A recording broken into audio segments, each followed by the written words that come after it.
Salut à tous. Donc comme je vous avais dit lors de ma dernière vidéo, j'ai acheté le dernier hamac de chez Decathloniac, le hamac camo. Voilà. Petite présentation tout de suite. Le voici monté avec le sous-hamac. Donc lui il n'est pas posé au sol, hein. Il est un peu bas. Je vais le retendre pour vous le montrer. Donc les cordes sont comprises dedans. Alors les cordelettes, un conseil, tirez quelques fois dessus avant de le mettre en place, que les cordes ne sont pas serrées du tout, les nœuds. Donc vous risquez de détendre et puis de vous retrouver le cul par terre. Donc voilà, donc vous serrez extrêmement bien de façon à ce que le hamac se mette comme il faut. Alors ce qui manque à ce hamac, c'est deux petits mousquetons du sous-hamac pour pouvoir venir le raccrocher au hamac en lui-même. Donc je vais racheter deux petits mousquetons. Comme je sais que c'est plus ou moins comme ça qu'il doit aller. Et ainsi, il sera plus facile à clipser parce que là, à chaque fois, on doit régler les cordes. Mais une fois que le hamac, vous avez trouvé la bonne hauteur, après, c'est bingo. Donc, vous pourrez attacher le mousqueton sans les défaire et puis vous serez tranquille.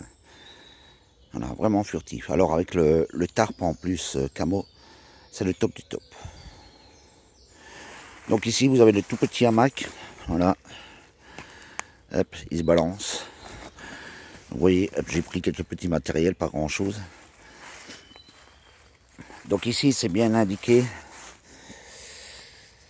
20 kg maximum. Interdiction de se coucher dedans. Mais par exemple, si vous avez un, je sais pas, pour poser vos affaires, vos manteaux, vos chaussures la nuit.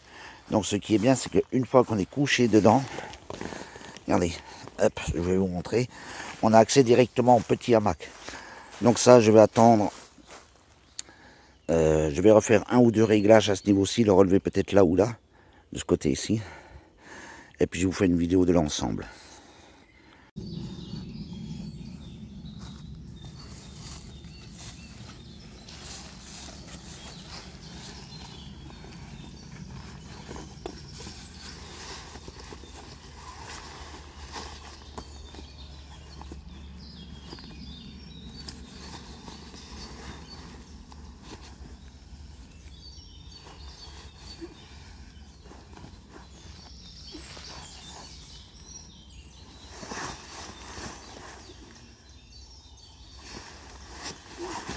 Ouais, ça, sur les 15 zones, il n'est pas assez large. Bon, le hamac en lui-même, il n'est pas, je sais pas, il est trop serré à la pointe. Donc au fait, ce qui se passe, si on veut se tourner, regardez, c'est pratiquement sur le bord. Donc au fait, il faut vraiment que dormir sur le dos et pas trop bouger. Donc si on se retourne, vous voyez, regardez comme je suis. Alors que le coup de me retourner là, quoi.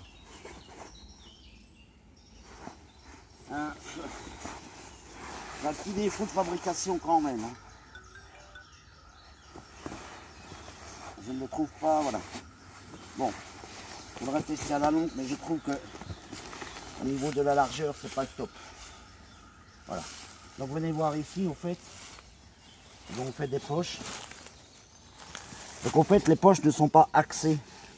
Il y en a une qui part là sur le coin droite et elle revient ici sur le coin gauche. Vous voyez, le hamac au fait il part comme ça. Je sais pas si on va bien voir comme ça. Oui, voilà, c'est des axés. Mais voilà. Alors comme ça, il a l'air d'être bien, certes, mais on va se mettre dedans.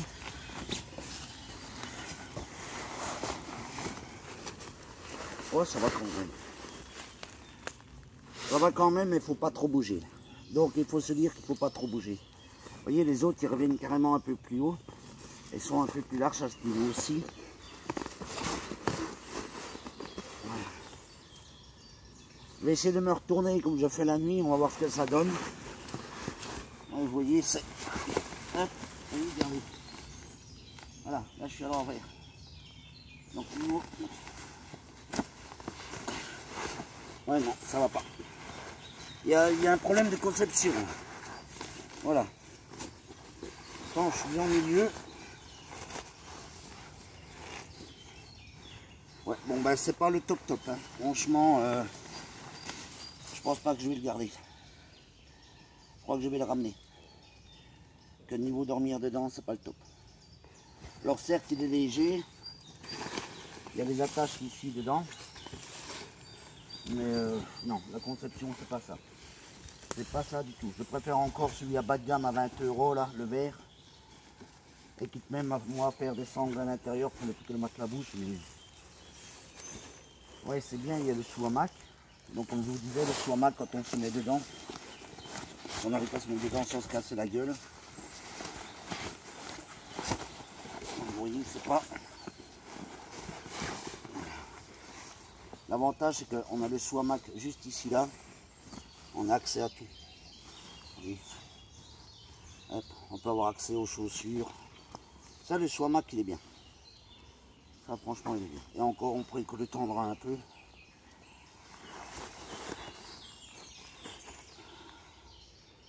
Bon, au niveau du tapis, c'est vrai qu'il ne bouge pas. Ça, pour dire ce qui est, le tapis, ah, il ne bouge pas. Et au niveau du hamac, c'est pas stable. C'est pas stable du tout. Si vous avez le cul un peu trop derrière, regardez, hop, il penche. Vous voyez? Pourtant, je penche pas de beaucoup. Et c'est pareil à l'avant. Voilà.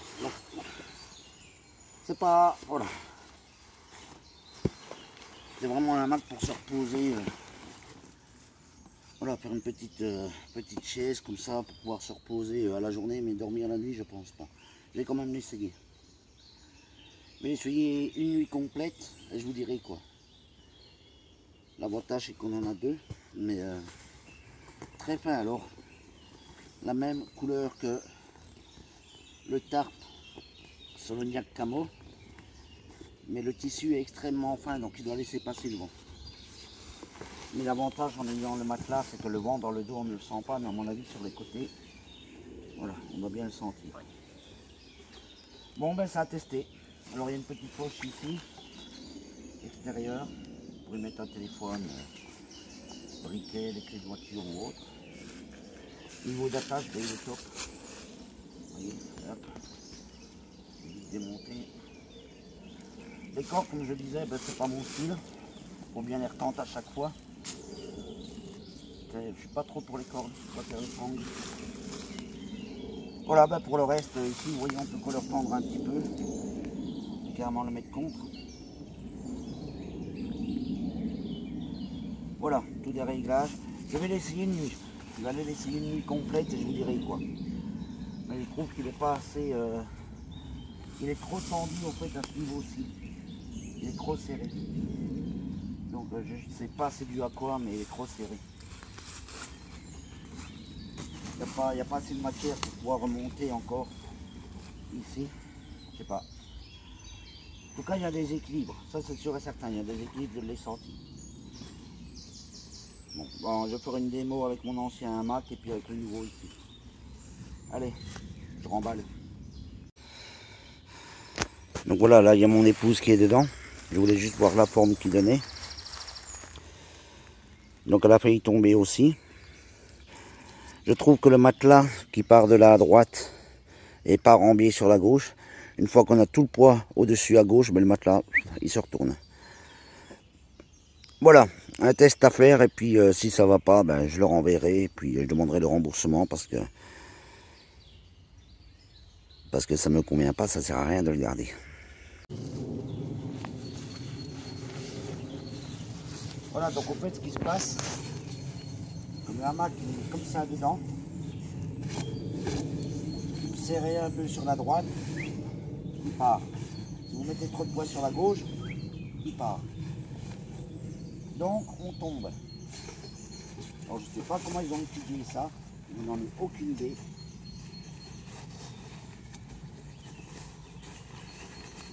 Hop, je vais le mettre plus ici. Donc là je l'ai mis au-dessus des poches.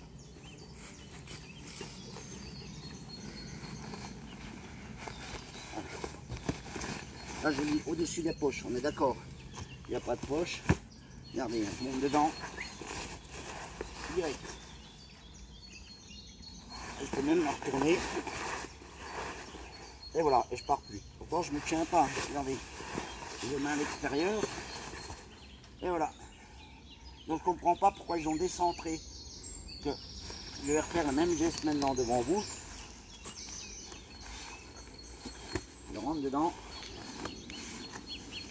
En bas. Et en haut.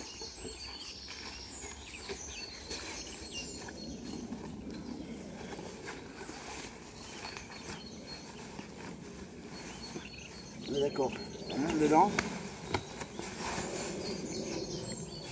Voilà, dedans. Regardez, je me tourne. Voilà. Et regardez, c'est déjà plus pareil mes jambes. Je vais m'en dans l'autre sens. Voilà.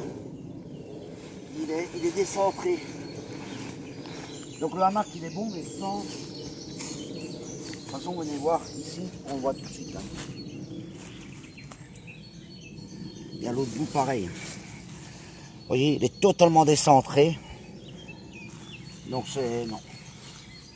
Pas convaincu du tout. Bon allez. On va réfléchir à ça. Donc voilà les amis, je suis pas là pour critiquer.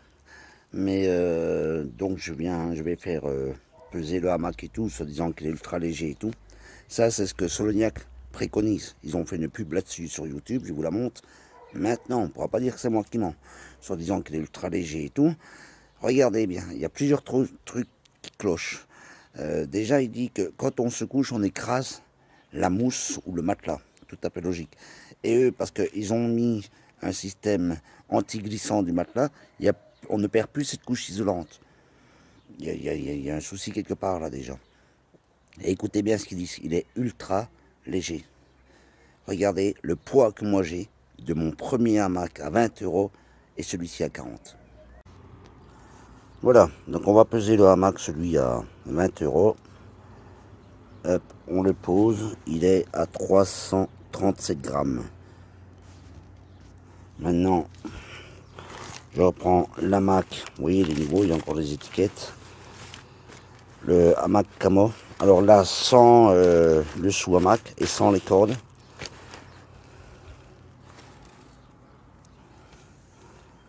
« 405 grammes. Il est plus lourd que celui-là. C'est une blague. 405 grammes. Et celui-ci qui est bas de gamme, 337. Voilà, donc écoutez bien ce qui se passe dans la pub. Ils le disent eux-mêmes. Donc ça, ce sont des représentants, je suppose, Soloniac. Ou un lit de fougère qui marche très bien aussi. On n'a pas le moelleux qu'on peut avoir en dormant dans un hamac finalement où on est suspendu. Puis il y a un peu le côté un peu bercé, voilà, que je trouve plutôt très sympa. Alors sur ce hamac, déjà il était conçu avec une toile en ripstop, donc une polyester ripstop. Donc en fait c'est tout un tas de croisillons de fils qui viennent renforcer la toile au global, ce qui lui donne beaucoup de résistance, et ce qui fait qu'on a pu utiliser une toile plus fine, plus légère, respirante aussi pour la nuit. C'est quand même mieux pour que ça respire. Et du coup, on a au final un hamac qui est très compact et très léger à transporter. Mais en même temps, elle est très résistante. Ouais. On l'a testé à 110 kg. Ouais, voilà, ça c'est important à souligner. C'est vrai qu'il a été testé à 110 kg. Donc vous pouvez y aller. C'est voilà, peut-être pas sauter dedans non plus, mais pas. Ce qu'on retrouve aussi sur le hamac. Voilà, vous avez entendu, on va peut-être pas monter dedans non plus. Pourquoi? Ils sont deux. C'est une poche sur le côté qui va vous permettre de mettre une bouteille d'eau, une lampe frontale, un téléphone, ouais. En tout cas de mettre des petits accessoires à portée de main. Quelque chose de facilement accessible. Voilà. Ouais. Je parlais de froid tout à l'heure. Alors il y a une vraie problématique avec le hamac, c'est dès que les nuits sont fraîches, ouais. On peut vite, vraiment vite, se geler dans un hamac. Okay. Vraiment, moi ça m'est arrivé plein de fois de me réveiller à 2 h du mat en claquant des dents, ouais. Parce que j'avais pris un sac de couchage qui était limite en température de la nuit. Ouais. Mais le problème c'est comme on écrase la couche de protection sur le dos, ouais. En fait un moindre courant d'air dans le dos et vraiment vous ressentez le froid immédiatement. Ouais. Donc ce qu'on a fait, on a pensé à mettre des poches sur le fond du hamac de façon à venir tenir un matelas de sol. Okay. Du coup on peut mettre maintenant un tapis de sol, alors ici un gonflable mais aussi en mousse, ça marche très bien. Okay. Et du coup il va pouvoir donner ce pouvoir isolant qui manquait dans un hamac classique. Et donc ce qui... Et donc là, écoutez bien, vous verrez bien, il ne parle pas comme quoi que le hamac est en travers. Donc forcément, s'il est en travers, quand vous vous couchez dedans, vous vous cassez la gueule. On peut utiliser le hamac vraiment toute l'année avec le bon duvet qui va bien par rapport à la température. Mais en tout cas, l'isolation du dos, elle est là. Alors, je ne vais pas leur envoyer. Mais par contre, je vais publier ma vidéo parce que je suis assez déçu. Alors, vous vous rappelez de mon tarp. Vous voyez, déjà avec la housse qui n'était pas finie de chez Soloniac, on croyait que, voilà, on a fait un beau tarp et tout, hop, et on tape une housse comme ça de merde. D'où, chaque fois le tarp se barre de sa sacoche, on en a plein dans le sac. Et ben, j'ai récupéré le sac de compression du hamac pour y mettre mon tarp, le gros tarp. Et voilà, et comme ça il est plus petit, il est rangé et comprimé. En plus, je vais pouvoir garder les deux, le sous-hamac. Ça, utile. Le hamac, ben, je ne l'utiliserai pas, c'est clair. Alors, on va faire le test maintenant. Alors, oui, je sais, j'ai une immense pelouse. Ça va jusque là-haut. Voilà. Tu tiens ma puce. Hop, tu mets pas tes doigts devant. Voici le Soloniac.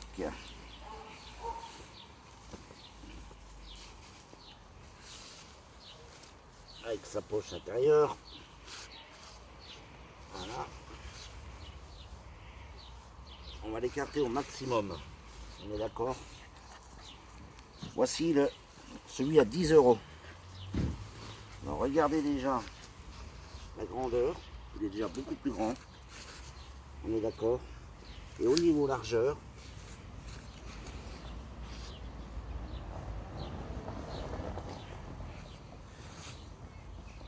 alors on a aussi une poche, hein, comme à celui-là. Hein.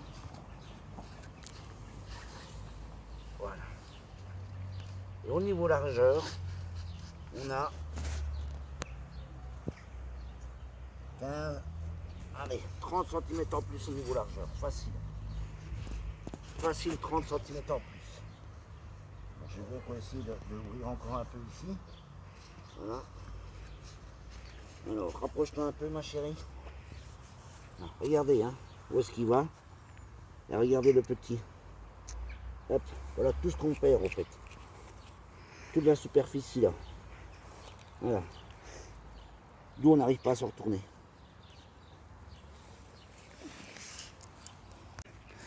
Voilà, donc je ne suis pas là pour critiquer, mais sérieusement, Soloniac et les concepteurs, est-ce que vous testez votre matériel avant?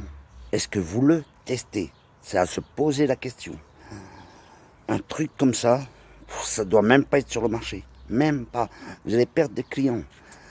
Alors, ils ont quand même écouté. Le service clientèle, on a demandé des hamacs plus légers. Ils ont écouté. Un hamac où on puisse maintenir le matelas. Ils ont écouté. Mais pourquoi le décentrer? Pourquoi? Pourquoi le faire léger alors qu'il est aussi lourd que celui à 10 €? Faites des attaches avec celui à 10 € alors. Bah, vous allez gagner de la clientèle, hein, les amis. Bon, en gros. Donc le seul point positif, pour moi, c'est le sous-hamac. Le seul point positif là-dessus, c'est le sous-hamac. C'est clair et net, les deux mousquetons. Les cordes, trop lourd. Beaucoup trop lourd, les cordes. Mettez des sangles. Des sangles avec plusieurs points d'attache. Vous allez y gagner. Et autre chose, des 4, enfin Soloniac. Allez voir un peu sur des hamacs. Ils sont en train de faire des tendeurs de hamac. Au fait, ils tirent sur la corde et le hamac, il se redresse. Le Snoopy, je ne sais comment là. Il tire sur une corde et le hamac, il se redresse et il se tend. Mettez ça comme corde, c'est du 4 mm, c'est tout léger. Pour ceux qui partent en trek et tout ça, c'est le top. Voilà, donc j'espère que mon message sera entendu. Alors comme je dis, je ne suis pas là pour critiquer. Ceux qui aiment dormir en hamac, c'est un bon hamac. Malheureusement, il n'est pas centré, on tombe vite. C'est pas le top. Franchement, c'est pas le top. Voilà. Donc moi, je repars avec mon ancien hamac. C'est clair et net, je n'essaye même pas une nuit. Même pas. J'ai essayé, vous avez vu de la vidéo, j'ai essayé plusieurs fois. J'ai failli tomber, ça vaut même pas la peine d'essayer une nuit. Voilà. Donc, je vous souhaite à tous une belle journée. Merci de m'avoir suivi. Et puis, je vous dis à très bientôt. N'oubliez pas de laisser des commentaires en bas. pour des conseils ou des questions. Alors, je répète encore une fois, je ne suis pas là pour critiquer. C'est juste que moi, je ne pose aucun produit. Comme je pose aucun produit, j'ai le droit d'avoir un œil critique sur ce que j'achète. Point à la ligne. Allez, ciao, ciao les amis.